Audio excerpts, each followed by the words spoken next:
So Nickelodeon and Dan Schneider have been in some hot water lately, to put it very extremely lightly. So a man named Boogie,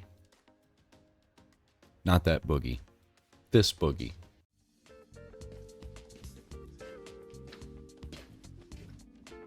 What's up, dude? Sam, you about gave me a heart attack. released an interview with Dan Schneider for Nickelodeon, I guess, to get some of the heat off of them, to cool things down a little bit. And let me tell you, don't think it's working. Hey, it's Boogie. I played T-Bo on Nickelodeon's iCarly. I got a chance to watch the Quiet on Set program, and I reached out to Dan to see if it was something that he'd be willing to discuss. I'm pleased to say that he said yes. Dan, how are you? I'm okay. Well, he certainly does not look okay. I would go as far as to say he looks kind of like shit. We've got a lot of things to unpack. But before I dive into my list of topics that I'd like to discuss, is there anything you'd like to start off with? Absolutely. Watching over the past 2 nights was very difficult. Me facing my past behaviors. Yeah, it was pretty difficult for all of us too, watching it. And probably especially for the people who were involved. Some of which are embarrassing and that I regret. And I definitely owe some people a pretty strong apology. Let's talk about the massages. Okay. Watching the content yesterday, it was disturbing. It was wrong. Yeah, you got that fucking right. He goes on for a minute to talk about inappropriate jokes in the writing room, and I don't even think anybody actually cares about that. I think what people care about is the actual sexism and actually being inappropriate in the writing room and the actual toxic environment he was creating. Not around just jokes, I mean like actually being an asshole. So let's move on to the issues that everyone actually cares about. The child exploitation.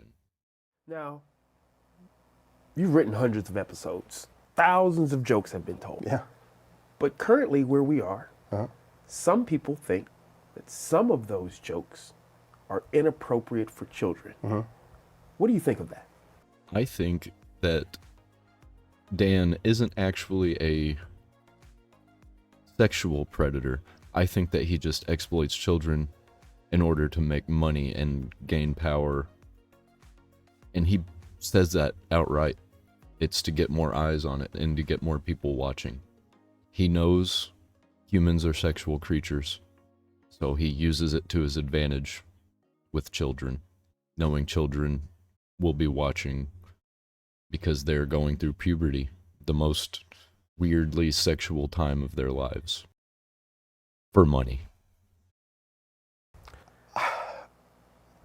All these jokes that you're speaking of, that the show covered over the past 2 nights, every one of those jokes was written for a kid audience because kids thought they were funny and only funny. Okay?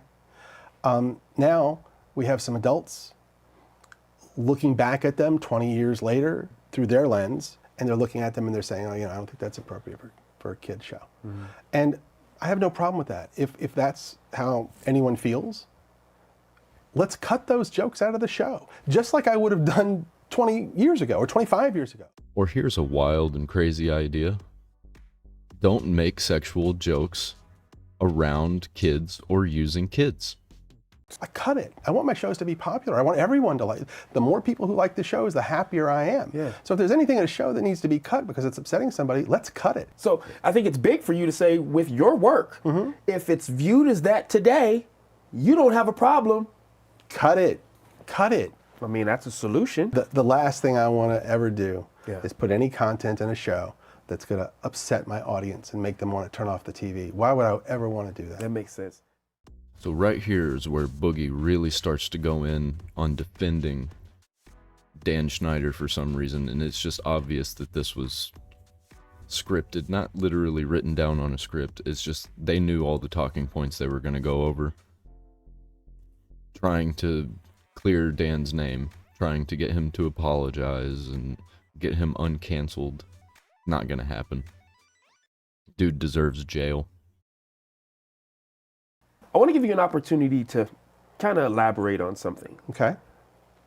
The thought process from the series is you had the power to just write a joke, and no matter what, it's going on TV. You just had that type of power. Is that true? The notion that I had the power to just produce whatever I wanted and have it air is completely false. Okay. There were many, many levels of scrutiny. Okay? We had executives in LA. We had executives in New York. So two coasts. Two coasts Okay. of Both approval. coasts. Yes. And by the way, approval at every stage, really. Okay. And I'm talking about wardrobe. I'm talking about makeup, sound, sets, dialogue, jokes, everything. Now, when you say approval, obviously that's a hierarchy, not your colleagues or right. people in the room. Okay. No, not my colleagues. No, these are my bosses. Bosses, and then their bosses, and then their bosses. And they're approving all of this stuff. Okay. Okay?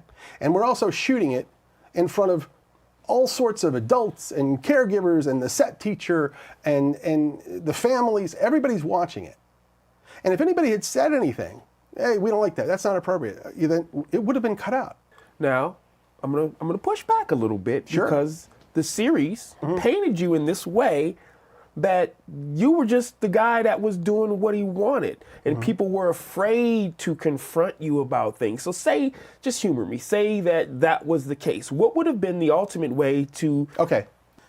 If nobody on the set, if all of the dozens and dozens of adults that were on the set, if they didn't say anything, if my bosses said, if they insisted, you got to make a change here, you got to cut that, I had to do it. I had no choice. Got it. But wasn't there the fact that they were writing jokes to be inappropriate to get past the censors and to get over the heads of their bosses so they wouldn't know what they were talking about or know what the jokes actually were meant to be, as like trying to stick it to the man, trying to be funny, trying to see what you can get away with, which I don't think the executives cared anyway, as long as they were making money. And if they did know that these jokes were being made and these things were going on and they did nothing, then they definitely deserve to be shut down. Which I think they should be shut down anyway, because obviously none of these companies can be trusted with children. They talked for a minute about some of the dares that the All That cast were forced to do, which they weren't really forced to do. If they would have spoke up, I bet they would have made some changes or done some different things. I don't think they would have actually gotten in trouble, or anybody would have actually been mad at them if they didn't want to do some of the most disgusting ones or most terrifying ones, because that's just, obvious. But who knows? I don't know what that environment was like. Maybe they would have been fired and replaced. But they definitely thought that that was what was going to happen, so. But other than that, I really just don't care about the dares, because it didn't really get that bad, in my opinion. I've had to do worse. Also, he gets into the pay issues for the women who got paid less than the men, which I don't really think that was an issue. That wasn't really what was going on. Because I think that's pretty common in the writing industry, where new writers get hired on. And they literally say that. New writers get hired on, sometimes they share salary. That's just a thing that happens, so I don't really care about that one. The racism stuff is a little weird, but the 90s was a little weird. Tokenism was everywhere, which, I mean, it's everywhere today, but it's disguised as LGBT and rainbow flags and Black Lives Matter and all of those things. But yeah, it got a little bit weird, but I don't really care about that one either. Sucks for the people that felt the way they felt, but like that's kind of one you can get over a little bit. At least I don't care about racism. Racism is just incredibly stupid, and just focusing your entire life on things that you might have thought came off as racist in the past. I don't think that's it. Amanda Bynes Well, here we go. was brought up in the series, and her emancipation and how you were involved in that. Can you talk to us about it a bit? Sure. Amanda was between the ages of 16 and 17, and she wanted to get emancipated from her parents, which was a fairly common thing with successful young actors. because parents get in the way of making money, especially when they see all of the disgusting things going on and they want to pull their child out. At least at the time. Sure. And she wanted that for herself. So she turned to her team, which included her lawyer, her agent, her manager, her publicist, me, because she included me as part of her team, thought of me that way. We supported her. She tried to get emancipated. It ended up not working out, and she didn't. Well, since we're here, let's stay here for a moment. There was also an incident where she had ran away from home, if Yes. you would. Can you talk to us a little bit just to clear the air of exactly what happened in that situation? Yes. What about all the weird, creepy, touchy-feely, lovey-dovey hugging nonsense that they were doing all the time? They're not going to talk about that. What about her drinking alcohol underage? Not going to talk about that. And most likely doing drugs other than alcohol. One night, it was very late, well after midnight, 1 or 2 in the morning. Phone rang. I answered. It was Amanda. She was upset. She was in distress. She had had some conflict with her parents, I think her father, and she called me. I was immediately concerned about her safety. I called someone who I knew was fairly nearby. That person was able to go and pick her up. Then I knew she was safe. I felt better. She ended up being taken to the police. Well, regardless of what some people may think, I think it's only positive that you are there for people when they need you. Wow, nice defense, Boogie. And something about being banned from a set, I don't know nothing about that, don't care. Moving on to the child predators. The darkest part of this series discussed child predators. Now, I want to make sure that we clear a couple of things up. Okay? Brian Peck was not hired by you. No, I did not hire Brian Peck. This was a Tolan Robbins production? Yeah. And when Drake and I talked and he told me what had happened, I was more devastated by that than anything that ever happened to me in my career thus far. His choice of words is really weird in this section. For one, he mentions in his career, has he seen anything worse in his life than a teenager being sexually abused for months on end? Because that seems pretty fucking awful to me. And I love how he mentions thus far. Like he's leaving open some room for something worse to happen in the future. Or something worse to come out that already happened. Who knows? And I told him, I'm here for you. What do you need? Which Drake mentioned in the show that we watched last night. And next, I heard that he went to court when this guy was being tried, Peck. And when Drake walked in, he saw 50 people sitting on the side of the courtroom supporting Peck. There were a lot of prominent names. People that people would definitely recognize listed in that documentary. But if you don't want to watch the documentary, I guarantee you can find it online somewhere. Just look up the list of Brian Peck courtroom writers or whatever, something like that. A lot of them pretty famous. Of course, Drake was devastated that that happened.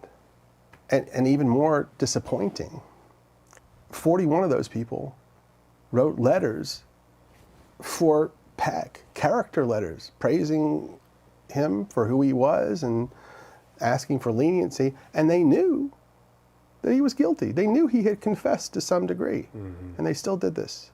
Yeah, that guy just doesn't deserve to be alive anymore, to put it lightly.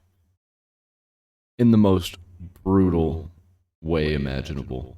All of these people that do things like that to children. That's baffling that adults would do that. Yeah. And I don't know if people know this, but Drake's mom, a lovely woman who I stay in contact with this day, she came to me at the time and she said, Dan, I'm not good with words like you are. And would you help me with my speech for the judge? And I said, of course. And I did. And he ended up going to prison and serving his time. And yeah, that was probably the darkest part of my career. That was weird. Was that not weird? How he just went into crying about nothing and then immediately was just like back to normal when he starts talking about himself again. I did. The way he says that, the way he says, I did, it comes off like he's forcing that out, you know, because they're trying to get a narrative out. And here's the kicker that I really don't get.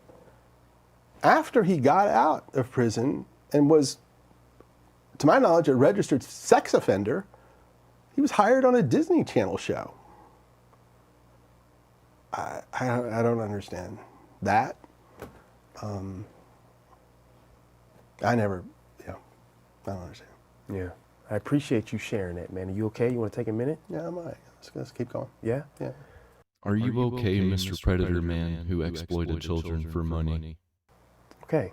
I think we really unpacked some important things. We set the record straight on a lot of things. The only record I see is straight exploitation, predatory behavior, greed, sexual abuse, and crime. I appreciate the vulnerability that you use in knowing that there's definitely things that you would have and should have done differently. Mm-hmm. Is there anything that we haven't discussed? Anything that if you could go back and navigate the journey differently, what would that look like? Yeah, there's definitely things that I would do differently. One that I think would be really, really important is when you're hiring young actors, minors, to work in television, I would suggest that we have a licensed therapist there to oversee that process. Yeah, but who would the therapist be working for? Because if the problem lies with Nickelodeon and the therapist works for Nickelodeon, the therapist is just going to exacerbate the problem. And what do you do when a kid can't talk about what's going on, like the Drake Bell situation? He wouldn't have been saying things to a therapist because he would be afraid that the therapist is going to say something to somebody. For the specific reason of making sure that those kids really wanted to do this job, that they really wanted to be on television. Yeah. Maybe they should even be informed about what that means. What's it going to mean if you're famous? What's that going to mean on social media? What's it going to mean within your family? Right. Let them find out. And then that way, if a kid doesn't want to be on a TV show, they can opt out. There is no opting out when you're talking about a dream job such as working on a television show. Kids think that's cool. Kids think that's amazing. That is a dream for most kids. Most kids want to be on a TV set. But if there's anything bad going on and they think they'll get fired if they bring it up, they're not going to say anything because they're living the dream. I don't think any of these people know what the actual problem is. They're all missing the point. They don't know what they're doing. They're not even talking about the real problems. Nobody even got a hold of any of the actual former actors and got any input from them.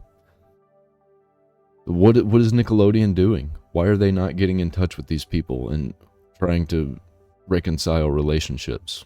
Yeah. That psychologist, that therapist could come to us and say, this kid doesn't want to do it, or their parents aren't understanding of what's going to come. And then we could avoid the mistake of ever putting a kid in a TV show that didn't want to be there. And additionally, that's bullshit because a kid is always going to want to be there. The main thing that I would change is how I treat people and everyone. I definitely at times didn't give people the best of me. I didn't show enough patience. I could be cocky and definitely overambitious and sometimes just straight up rude and obnoxious, and I am so sorry that I ever was. I don't think sorry's gonna cut it this time, boyo. And all right, when I watched the show, I could see the hurt in some people's eyes, and it made me feel awful and regretful and sorry. I wish I could go back, especially to those earlier years of my career, and bring the growth and the experience that I have now and just do a better job and never ever feel like it was okay to be an asshole to anyone ever. I don't think asshole's the right word. More like an evil child manipulating predator. Look, I wanted to make funny TV shows for kids, and we definitely did that. But if I could go back, I would get it done in different ways. I'd just be nicer as often as possible and listen more to the people on my team. And I would do everything that I could to make sure that everyone had a good experience. That's what I do differently. Dan, I appreciate your time. I appreciate you. Thanks for stopping by, man. Thank you. That was bad. That was garbage. I don't think this interview is going to do what Dan Schneider or Boogie or Nickelodeon intended. And you bet your ass I'm going to be keeping up to date with all of this drama because I grew up around all of this stuff. And I'm going to be tuning into this shit show.